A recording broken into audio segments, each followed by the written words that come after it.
jet unit in a strange place.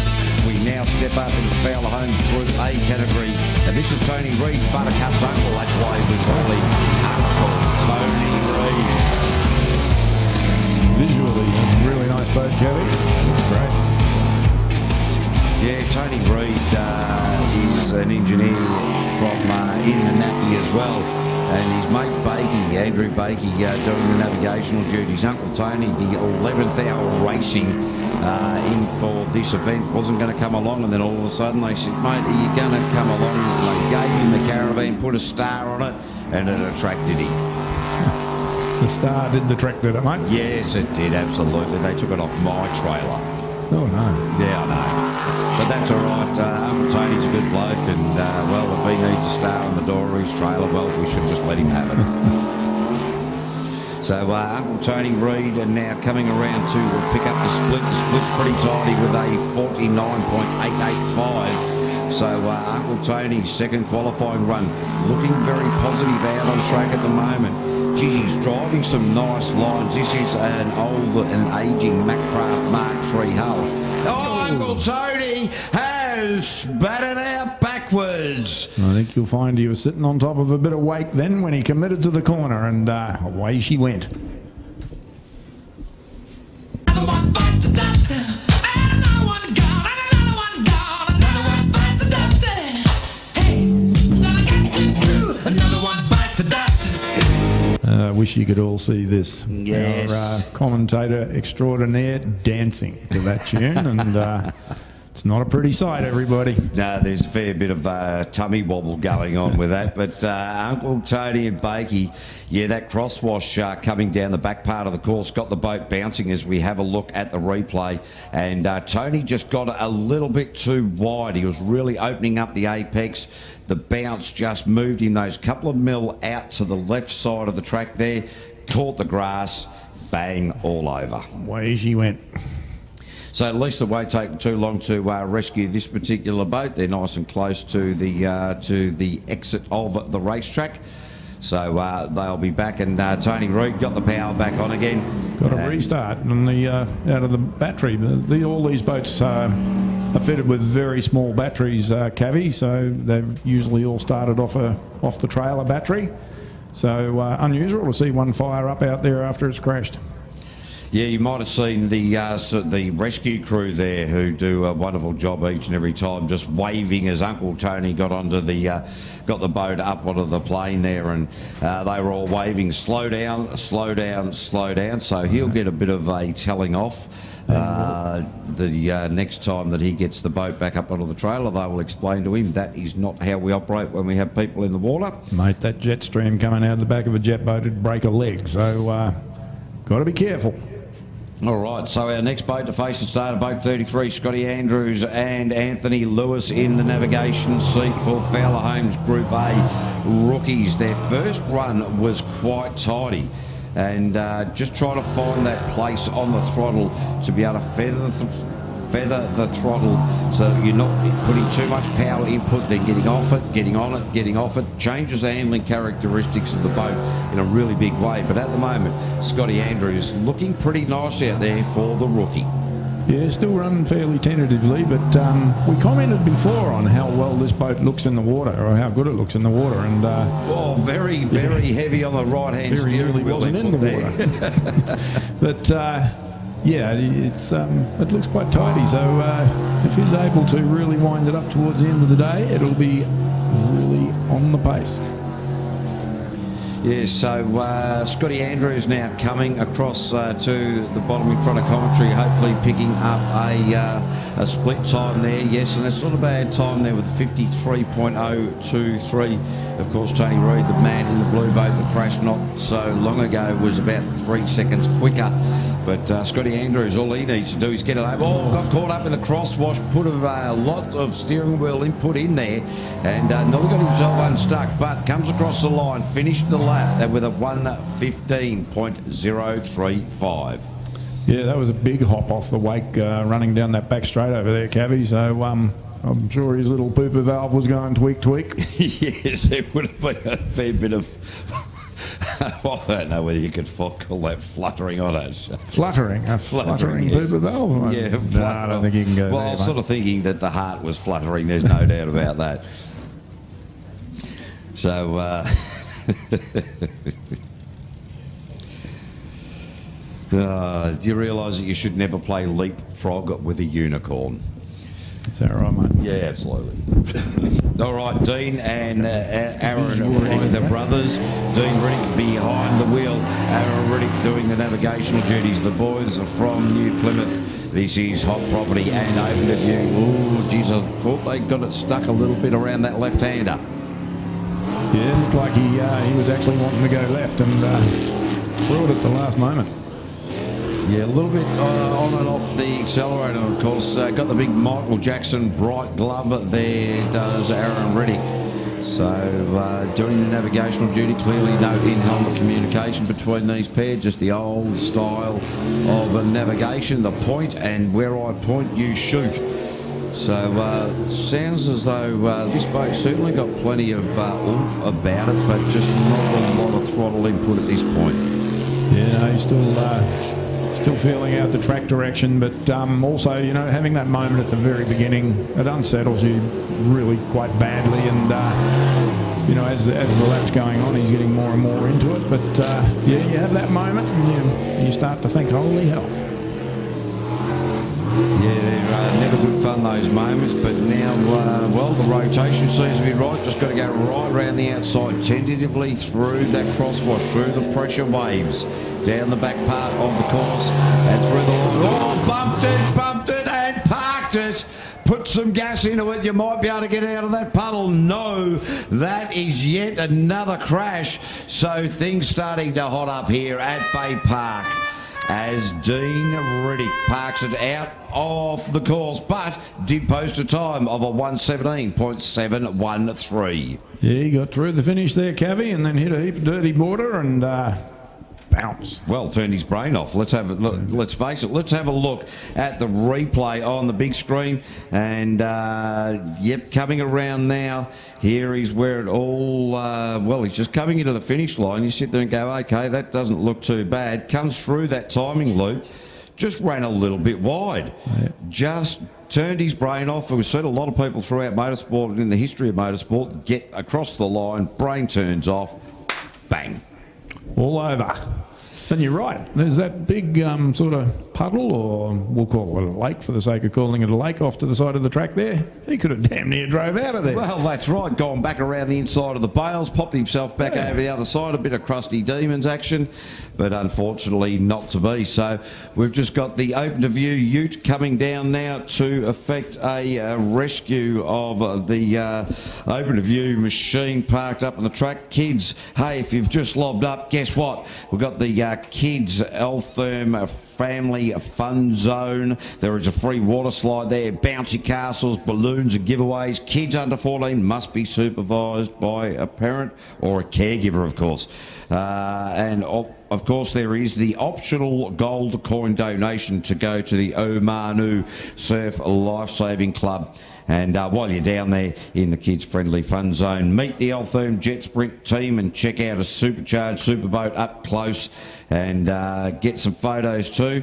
And don't forget to sugar the kids up with plenty of donuts while they're down there, because there's nothing better than kids running manically around with high levels of sugar in their blood. Yeah, absolutely, mate. Watching jet sprinting and high on sugar.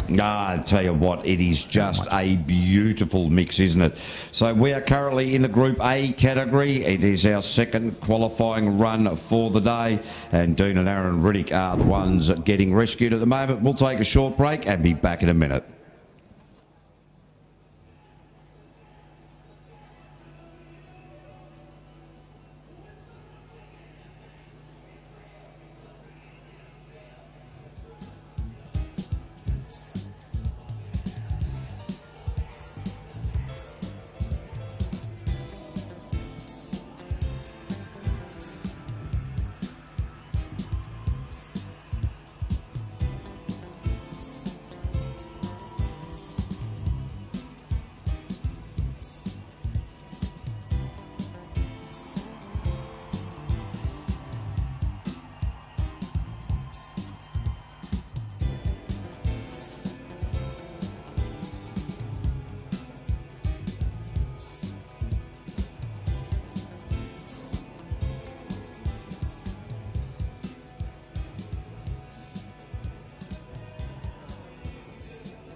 had a dream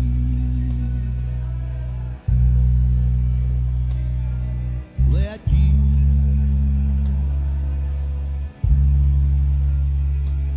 were my queen,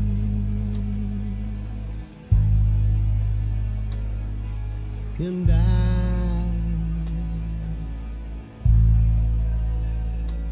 was your king.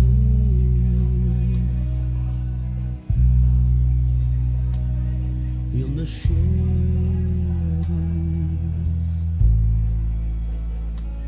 of love,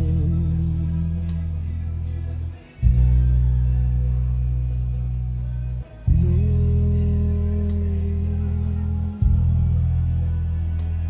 one could see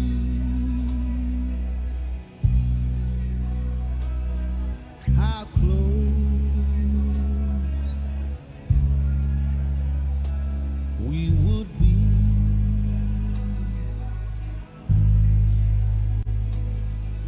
Two lovers, you and me,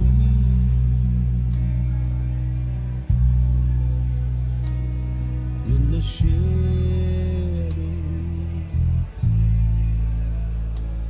of love.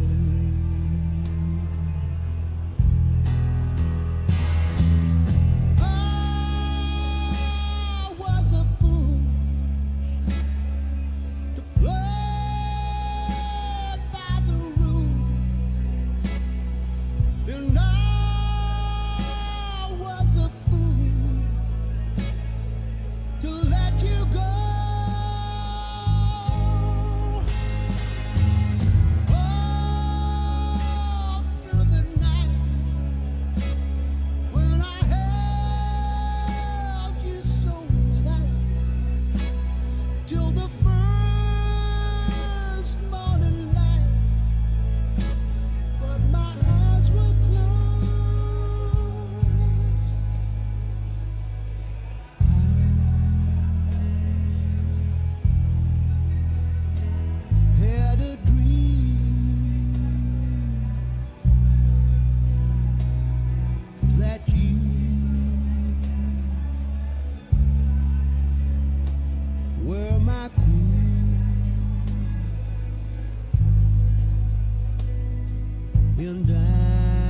I was your king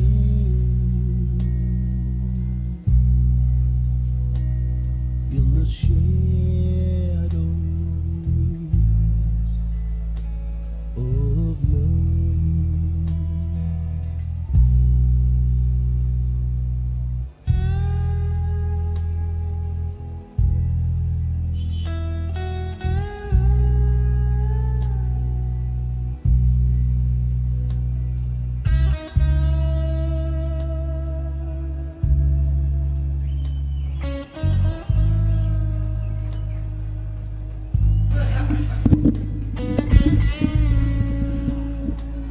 Righty-ho, looks like we're going to be back in action. Fowler Holmes, Richard Burt and Lockie McMillan have just fired into life the Group A Fowler Holmes Jetsprint entry today, and Richard's first bat out there, of course, the Undertaker we call him, so he's the Undertaker from Palmerston North, running in Fowler Holmes, driving the boat today, giving Lockie, the owner of the boat, a bit of his testimonial, bit of teaching, a learning day for him, because this is outside the championship, so this will be good to watch. Richard, a very, very hard peddler and likes to keep working on the day as he goes, so I believe he'll be next boat off. Either that or we've got Phil Dick, but it certainly looks like there's life in the Fowler Holmes boat first. Well, interesting guy to sit around and have a wine with, wouldn't he be? He certainly is, mate. He's seen it all, so yeah, might need to find out what he's doing there. I might have to say that again, mate, because I wasn't on the air, but I said, wouldn't he be a bloody interesting guy to sit around with and have a wine? He'd have some good stories being an undertaker. Oh yeah, I'd say he's certainly picked up a few stories along the way and certainly seen some interesting things. There's no doubt about that. He's done it all actually, Rich. He's also been working on the those big wind wands, which well basically wind power generators, which are massive out above Taranaki. They're huge. The span on them are Yeah, like a jumbo seen jet them. by the time they go around. So So, what's he doing on those? Like, he's the guy who's an undertaker. He races jet sprints. Now he's working on wind turbines. I think he just had enough of working in the quiet, sort of Oh, he's sedated. giving that away, has he? Yeah. So Yeah. he thought he'd get out of it and see what it felt like, a bit of fresh air on the old face. So, Yeah, don't those things blooming turn over? Those big whoosh, whoosh. oh, amazing. Well, we don't have many in Australia yearly yet, but yeah, I noticed you've got a fair few over here around New Zealand. They're even trying these things in the ocean now. I see they're trying to generate a bit of power. They're doing the old waves using them. Actually, I think I may have seen that over your way. Yeah, So, just- that's a new- so you guys are a little bit very technical with trying to move. Hey, and the crowd's building up there nicely. Guys, if you need any food or drinks, obviously there's food and hot food and cold food at all the spots around the stadium. So feel free to go down there and enter. And there's water if... there's the Eltherm Family Fun Zone. So if the kids are a bit bored, we've got a wet slide and everything in there. So if you go down the southern end of the stadium, you're away. We're into it. Richard's back on track. Nice tidy start. Yeah, he's making the most of the calm water He's there, already mate. gone wrong though, unfortunately. He did not take his left turn, so he's going to have to come back and start this again. Here he goes. Richard needs to go left here, around Mathfresh. This time, he's away. So it's not going to help with his time, but certainly he's corrected. He's back on track. The arms are down. The girls are happy behind me. I've checked, so we're all good. He'll work all day with this boat, and as he gets quicker, you'll notice the water he will be charging through will get a little bit easier. If they tend to be a little bit slower in the day, the boats are unsettled. Richard, very close to the bank. Oh, caught the lip of the bank there. There's a bit of an untidy run for Rich so far, which is unusual. He's rattled. Bringing it through the middle, unfortunately.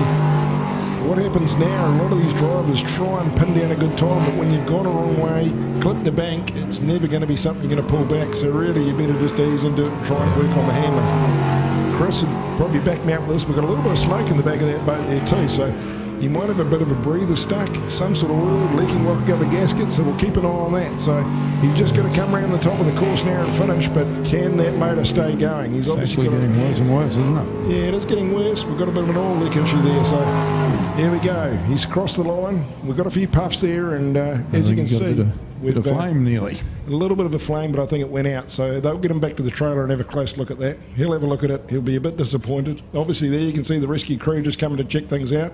Yeah. They've slowed him down, but I think at this stage they're all good. So there's nothing to worry about. All it is an oil leak. So they're running a bit of water in there, which is just on the outside, which will just hose a bit of the oil down. So there won't be too much pressure. And there's no panic going on there, but it's good that these guys have spotted what we did. It's easy for us to see up here in the tower, but not so easy for the guys down there. And obviously, when these things go into a ball of flames, it's not what we want to see. No, you don't want to be sitting in them, Leighton, but yeah, to touch on what you said there, the guys, they've got 5 qualifiers. Pretty much the first one's a sacrifice because you're getting the track direction and you're out there and you're certainly not looking at posting a big one.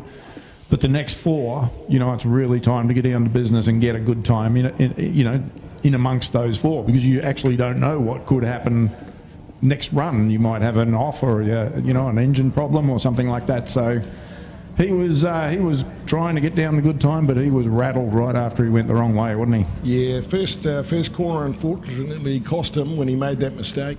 So Phil Duck coming off for the trailer. So we're going to start rolling things along a little bit quicker now. And as you can see, Phil's come off the trailer, coming out. He's got nice smooth water. In the Jetco design boat, he's really improving. He's the quiet improver. He's a real hard worker in the shed most nights working on this boat, and it's a boat that he built himself. So all from scratch. There's only one off. There's no more of these jet designs out there at this stage. He'd love to do more. So yeah, we've got a little bit of a hold up there. They're pushing him back, so I think we might have something floating in the water. I just see the sprint controller send him back to the trailer, so I'm just having a look out my eyes here what is going on. At the moment there is a hold up, so obviously something has triggered the race control to send him back to his trailer. Yeah, it's always interesting. Now, of course, our race controller's very onto it. If there's something not right, somebody's on the water or something floating in the water, whatever it might be.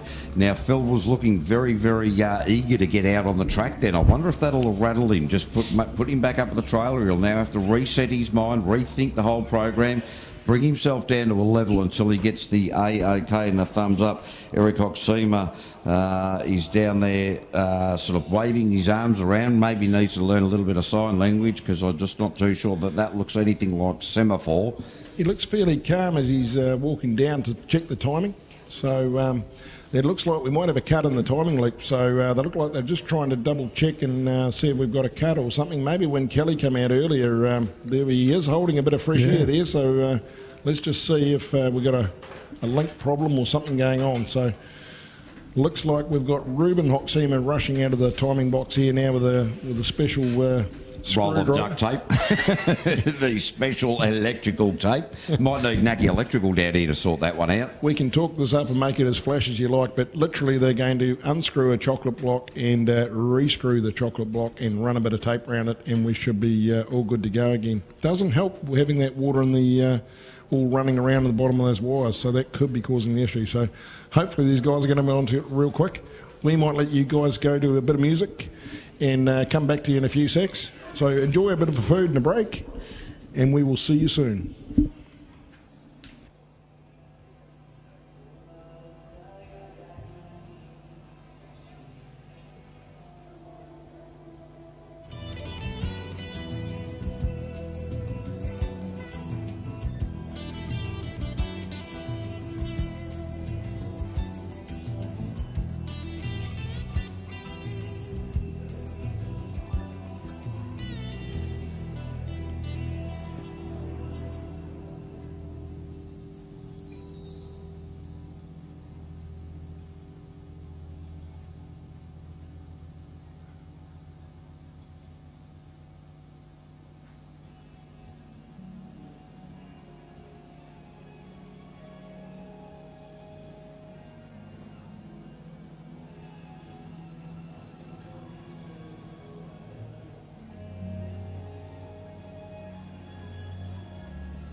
All right, it looks as though our technicians have finished with the timing loop. Hopefully that will be A-OK and ready to rock and roll again.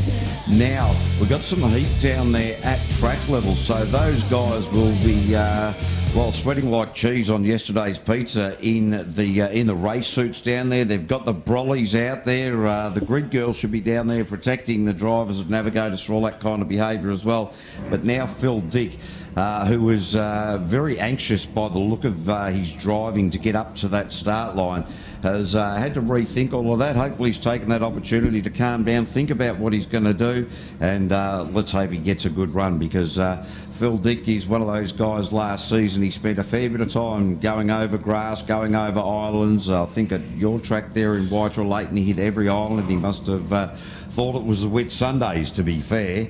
He visited every single one of them, didn't he? He had a field day, Phil. He was almost, we were thinking about suggesting he should try four-wheel driving, but he certainly has improved immensely this year. So, like I say, his first run today is looking bloody good. And for a guy that's built this boat himself from home, he was so eager to get out the gate there before. He just about kissed old Richard Bird as he left the trailer there. Both boats were coming and going at the same time. So, yeah, maybe today's Phil's day. Yeah, look, and let's be fair, last year was his rookie season as well. So, yep. Look, it's very hard to, you know, while we sit up here in the ivory tower and yourself and Chris here have a lot of experience on it, I sit there and throw sort of stones and, you know, don't have that experience behind the wheel. And just from a lot of the racing that you watch year in, year out, it is just difficult to get your head around. The whole aspect of jet sprinting, you've got to accelerate into the corners, where in a car you're normally braking into corners. Mate, so even just sympathy to him, it took me a whole season to get one lap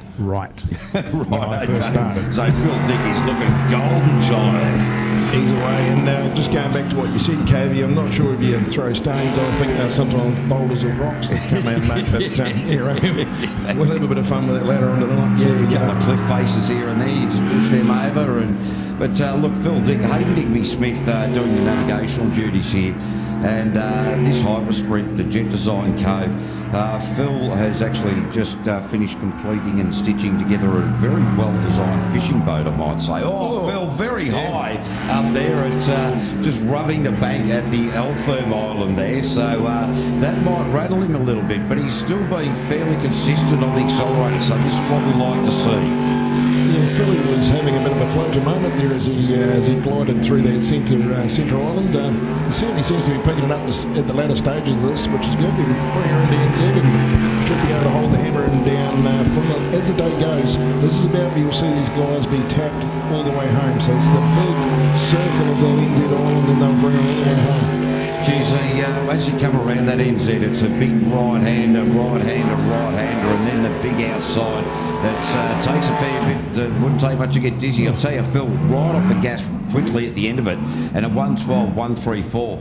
And not a bad way to do it. He's pre-thought that, knowing that you get that crosswash after that finish line, and went, right, if I get off that really quickly, less chance of me getting spat out. Not too sure it's the right idea, but good on him for trying. Yeah. Sort of works both ways. Nearly a good way to spit yourself out too. Yeah, that's right. He's improved immensely there. He's just pulled 4 seconds off his first run, so Phil will be going back with a fairly big grin back to his trailer. So I think that was really, really good to see.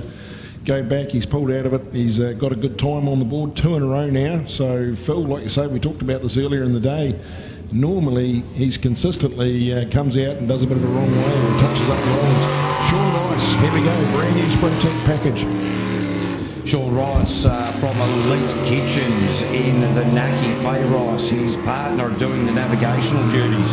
Rookies last season said, right, we enjoyed last season. Brand new packages. Late Manel just said, brand new engine, brand new hull, jet unit. They've thrown a lot of commitment this season, and well, I do expect to see some big things from this pairing, particularly when they're already forecasting a trip to Australia later this year for the World Series. So this is going to be exciting. Nice line through there, a little bit brave. a bit of a double take on the wheel for Ricey there, but like I say, the run looks very tidy. His first run today he did 79, so that was a long one. So what we're looking at here is if he can break that 113, 114, he should be able to hold a hand in there, come home. So he's going up around mouth fresh, top end of the track, 58 seconds, 59. He's looking good to be a 110, 112. He's got a bit of go. He needs to stay on the hammer. Yeah, look, that's going to be a great time, and comes in under that with a 108.565. The split was really good at around about a 48, so these guys into their second season, first time in the brand new package, just looking fantastic for qualifying round number 2. Still 5 qualifying rounds before we get into the finals, so wow, that confidence from that run is going to go a long way to what we're going to see towards the end of the night. Yeah, peeled out a really good run then. He'll go back, look at his times and be very happy. I'd say he's just going to continue to take chunks off it. So very good. Keep an eye on him tonight. We've got Ray Ferg, I believe, coming in here, the Ferginator from Welly. Yeah, look, this guy had a ragged first run. He was on it, he was off it, he looked fast, but then it was just ragged. So it will be interesting to see where he goes this time. A lot more sedate off the start line. Yeah, he was fair up at the first go, I must admit. He's a little bit lighter, although he appears to be building speed now. It was a big finish from memory last lap. So Ray, he's hot or cold, and today, let's hope it's a hot day. Yeah, really, just in that first qualifying run, he was going full of confidence, and then towards the end of it, just lost a lot of confidence. The boat hit the crosswash, really unsettled him. Quite wide around between Enzed and Alfern there. But Nicky Ferguson doing the navigational duties, of course, was sitting alongside your lovely wife last year, mate, and then her husband's brought the boat back again, and all very knifey around mouth fresh. Very untidy up there. He had to take 2 hits at all, and he's going the wrong way. All he had to do was come round. So there he's come back. Yeah, but he's realised it. Yep. We've called it early, so Ray, that's cost him a couple of sets, but he's back on it now. Nicky's got him back on the track. He needs to loop NZ. Big loop here. He'll be filthy with himself. But however, still looking like not a bad timer. The boat looking a little bit unsettled as he gets into the washing machine. Comes out, round the mouse fresh, and now he should hold a pin and come all the way around to the finish. He's sort of been hasn't been very consistent on either the accelerator or the radius as he's squared a few of them off. So Ray Ferg across the line in a 117.445 really didn't have that confidence in that run at all, did he? No, look, he was, fourth. Fastest qualifier in that first session earlier on today. So Ray, he sort of had that qualifier. He would have gone back confident. He's going back to the trailer now, probably spitting and throwing stones and thinking about what he did and what he couldn't do. Harry, here's a good teammate of his from Wairarapa coming out now, Harry Whelans. So this will be a great competition between these two guys. Absolutely. Harry Whelan's his first run was a very tidy run. So Harry really keen to take the chocolates when you add the fork. Oh, Harry parked it up, threw a lot of water over the bow. That'll get him and the navigator Jason Conroy wet right in the crotch area. That'll be uncomfortable. They won't be too worried about it, but gee, that was very close to parking it up on a permanent basis for qualifying round number 2 for Harry Whelans. Talk about a muck-up, Kobe. There was a fair bit of mud coming out of the back of that jet unit, so he's recovering quite nice. He managed to get enough water back in the unit to get the boat propelling forward, which is great, but you're never going to put down a good time after you catch that first bank. Great to see he's pedaling on. Yeah, that's right, and not chasing that time either. Traditionally, what we do see often is boats and drivers, when they park it up on the bank like they do, is they then start chasing that time, trying to get the time that they lost back again. You can't trace back time. We're all fairly well aware of that. Galileo sorted that out in 1450. Harry Whelans driving the rest of this lap with a mature head. Yeah, he's finished nice. He's brought it home strong. He'd be happy enough with that. So could have been parked up in a DNF, but he's actually brought it home in a 107. So I'm just having a quick look down the sheets here, and so Harry, who did his first time at a 71, so he's actually finished a little bit slower than obviously his first run, same as Ray Ferg, so dropped a little bit. He'll go back, think about that first turn, and come back fighting for the next one. Looks like Super Mario's not far off. Ross Travers possibly next one off. No, it looks like it'll actually be Eagle Automotive. Neil Marshall with Hayley Brunning doing the navigational duties. Neil Marshall from New Plymouth, the Industrial Coatings Inspector. So he gives a thumbs up when you've chucked a bit of paint on it. Right, you did the good job on that one. And this guy was one of New Zealand's fastest tarmac rally drivers, so has transferred that very well into Jetsprint. And the new proprietor of Stinger Jetsprinters. Oh, grabbed a bit of mud up underneath the other side there. You heard the boat struggle to clear its throat. He finished really strong in the second part of the track, and he caught a hell of a lot of mud on that first turn then. Very aggressive driver, Big Deal Marshall, and very good behind the steering wheel, whether it be a boat or a car, as KV said earlier. So certainly it's cost him that first turn. The boat looks nice and steady in the water. Yeah, running, doing a great job as a navigator. A little bit knifey through there, was running a little bit wide. Might have caught a little bit wrong inside. He's got a wrong way there too, so that's going to cost him. He hasn't realised he's come back, so he's well ahead. He's thinking he's putting the fastest time now, but he's actually missed the whole centre section of the track, so he'll be a bit filthy with himself. Coming across the line now, he'll look up and see that 52 and go, wow, we smashed it, but unfortunately he's got a wrong way. That's a DNF for Neil Marshall and Hayley, so he'll go back, get that GoPro footage on, have a look where he went wrong, but basically he did not go up the centre of the track. Hey, and just a quick one, let's have a look at Eric Hoxema just in front of the timing loop down here. I've noticed this is about the 4th or 5th time he's tried to use that sledgehammer to plug in that post.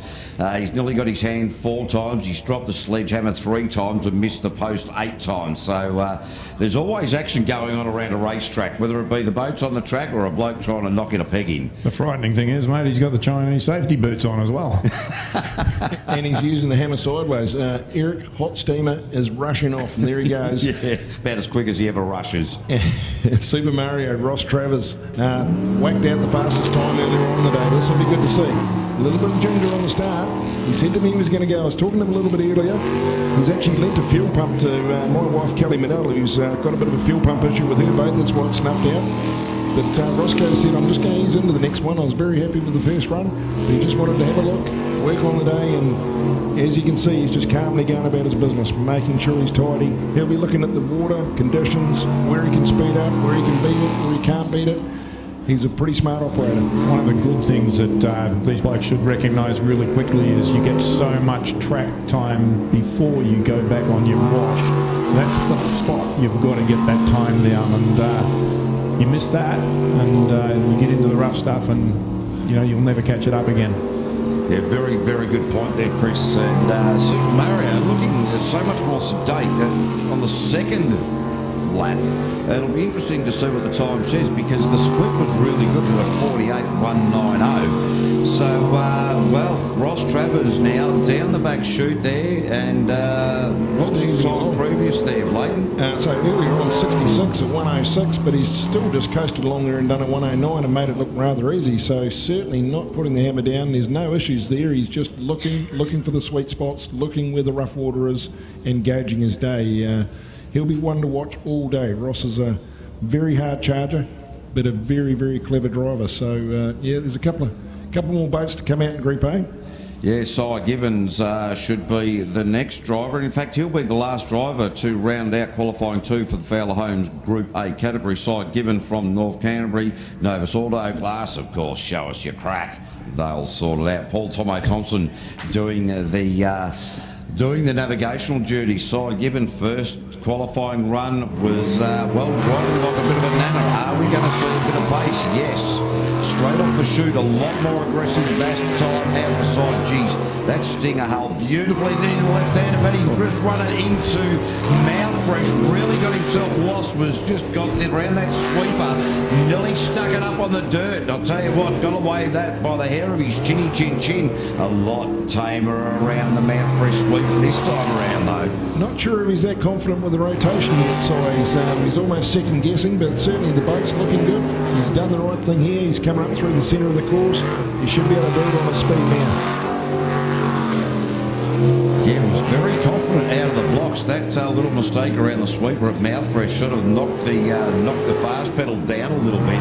But through the split there with a 46.395, so still not untidy as far as time goes. Good 2 seconds up on Ross Travers there, and he's certainly holding the gas pedal down a bit stronger. So thinking we're looking like a 104, 105 here, possibly for Si. So has the dice turned here?